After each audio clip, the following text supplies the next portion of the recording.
BP7 முடிஞ்சோனே contestant எல்லாருமே ரொம்ப பரபரப்பா அவங்க வேலைய பார்த்துட்டு இருக்க இந்த நிலைமையில ஒரு சில பேர் வந்து ஆக்டிவா இருக்க மாரி சோசியல் மீடியாவுல லைவ் போட்டுட்டு வந்துட்டு இருக்காங்க. இந்த நிலைமையில வேலண்டைன்ஸ் டே அதுவுமா விசித்ரா அவர்கள் லைவ் போட்டிருக்காங்க. அந்த லைவ்ல என்னென்ன பத்தி எல்லாம் பேசியிருக்காங்க அப்படிங்கறத பத்தி இப்ப நம்ம முழுமையா பார்க்கலாம். விசித்ரா அவர்கள் ஆக்டிவா இருந்துட்டு இருக்கத நம்ம பார்த்துட்டு இருந்தாலும், ஒரு பக்கம் அவங்க என்னைக்காவது லைவ் போட மாட்டாங்களான்னு எதிர்பார்த்துட்டு இருந்த ரசிகர்களுக்கு எல்லாருக்குமே வேலண்டைன்ஸ் டே அதுவுமா லைவ் போட்டிருக்காங்க. ஃபர்ஸ்ட் ஓப்பனிங்லே வந்து எல்லாருக்கும் வேலண்டைன்ஸ் டே விஷஸ் அவங்களும் அவங்க ஹஸ்பண்டும் சேர்ந்து சொன்னது மட்டும் இல்லாம நிறைய விஷயங்களை பகிர்ந்துட்டு இருக்காங்க. அது மட்டும் இல்லாம கமெண்ட் செக்ஷன்ல நிறைய பேர் கமெண்ட் பண்ணிட்டு இருக்க ஒவ்வொன்னுத்துக்குமே பார்த்து நிதானமா பொறுமையா அவங்களோட பதில சொல்லிட்டு இருந்தாங்க. மெயினா அதுல என்ன கேட்டாங்க அப்படின்னு கேட்டா, பிரதீப் அவர்களை நீங்க மீட் பண்ணீங்களான்னு கேட்கும்போது நான் மீட் பண்ணேன் அப்படின்னு சொன்னாங்க. மாயா பூர்ணிமாவை நேரா போய் பாத்தீங்களான்னு கேட்டா, இல்ல நான் பாக்கல அப்படிங்கறதையும் சொல்லியிருந்தாங்க. விஷ்ணு, தினேஷ், மணி இவங்கள மட்டும் நம்பாதீங்கப்பா அப்படின்னு ஒருத்தங்க கமெண்ட் பண்ணியிருந்தாங்க. இதெல்லாம் பார்த்துட்டு சின்னதா ஸ்மைல் பண்ணிட்டு அடுத்த கமெண்ட்டுக்கும் போயிட்டாங்க. அது மட்டும் இல்லாம ஒருத்தவங்க கேட்டிருந்திருக்காங்க, அங்க குக்கிங்லாம் எப்படி இருந்துச்சு அப்படின்னு கேட்டா, CWC மாதிரிலாம் இல்ல,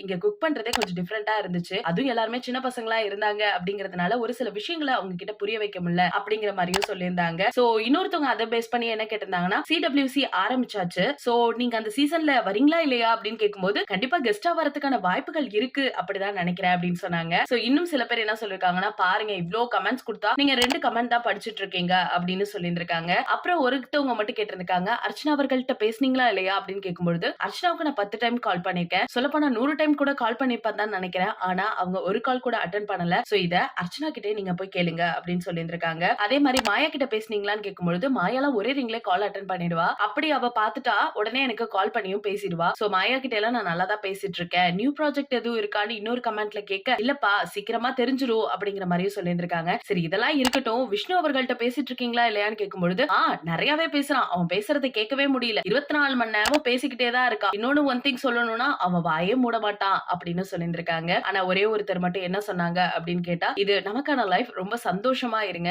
ஜாலியா இருங்க, சோ உங்களுக்கு பிடிச்ச மாதிரி இருங்க அப்படிங்கிற மாதிரி கமெண்ட் பண்ணியிருந்தாங்க. சோ வேலண்டைன்ஸ் டே அதுமா ரசிகர்கள் கிட்ட இவ்ளோ கேள்விக்கான பதில வந்து விசித்ரா அவர்கள் சொல்லிக்கிட்டே இருந்தாங்க. அது மட்டும் இல்லாம எத்தனை வருஷம் ஆகுது உங்க கல்யாணம் ஆகின்னு கேட்கும் பொழுது 24 வருஷம் ஆயிடுச்சு, சோ ஒரு சூப்பரான ஜர்னி அப்படின்னு சொல்லியிருந்திருக்காங்க. அதுல முக்கியமா வந்து ஒருத்தவங்க கேட்டிருக்காங்க, ரொமான்ஸ்லாம் இல்லையான்னு கேட்கும் பொழுது, அதுதான் வந்து 2 நாளைக்கு முன்னாடியே என் ஹஸ்பண்ட் சொல்லிருப்பாரே அப்படின்னு ஹஸ்பண்ட் சொல்றாரு. 0% ரொமான்ஸ் பா அப்படின்னு அவர் சொல்ல ரொம்ப கிண்டலாவே 2 பேரும் பேசிட்டு வராங்க. அதுக்கு விசித்ரா அவர்கள், நான் 3 ஆம்பளை பிள்ளை பெற்றிருக்கேன், எனக்கு ரொமான்ஸ் இல்லன்னு சொல்றீங்களா? சரி ஓகே, இப்ப இல்லனாலும் பரவாயில்ல, ஆனா அது வளர்த்துக்கிறதுக்கு ஏதாவது ஐடியா சொல்லுங்கப்பா அப்படிங்கிற மாதிரி அவங்க ஹஸ்பண்ட் கிட்டே கேட்க, அவங்க உடனே சிரிச்சிட்டு ஒண்ணுமே சொல்லவே இல்ல. அப்ப இருந்துச்சு இப்ப இல்ல அப்படின்னு சொல்ல சூப்பராவே போயிட்டு இருந்துச்சு லைவ். இதுக்கு இடையில வந்து ஒருத்தவங்க கேட்டிருக்காங்க, ஏன் இப்ப ரொமான்ஸ் எதுவும் இல்லையான்னு கேட்கும் பொழுது அதுக்கு விசித்ரா சொல்லிருக்காங்க, வீட்ல வாஷிங் மிஷினும் இல்ல, பையன் ஸ்கூலுக்கு போயிருக்கா, காலேஜ்ல எக்ஸாம் நடந்துட்டு இருக்கு, இன்னைக்கு யாருக்காவது ப்ரொபோஸ் பண்ணிடுவானாங்கிற ஒரு பயத்தோட நான் இருந்துட்டு இருக்கேன், இதுல எங்கப்பா ரொமான்ஸ் அப்படின்னு சொல்லிட்டு சூப்பராவே அந்த லைவ கம்ப்ளீட் பண்ணியிருந்திருக்காங்க.